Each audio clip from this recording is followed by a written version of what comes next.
hatagan o gamayng panginabuhian kining usa ka 51 anyos nga amahan kinsa mao na usay nagsilbing inahan sa tulo ka mga anak niini diha sa lungsod sa Minglanilla.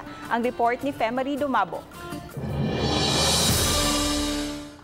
Dinhi sa Golias Heights sa lungsod sa Minglanilla ang dagsaan sa mga siklista.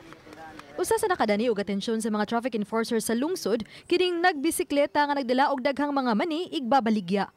Siya si Samuel Anselmo, 51 anyos nga sud na sa dugay katuigan. Nahimong panginabuhian ang pagbaligya og mani aron ibuhi sa iyang tulo ka anak human gibiyaan sa iyang kapikas. Human masayre ang iyang kahimtang, nagtampo-tampo ang mga sakop sa Metcom ug task force aron siya matabangan. Miabag usabang pipila ka mga pribadong individual maong nahatagan siya og bag-ong bisikleta usa ka sakong bugas ug pinansyal nga tabang. Survive lang, survival, sinabuhi. Taas sa palantaw bitaw sa atuang isipainon sa bawat mo tanaw sa mga pinagpanginaanglan.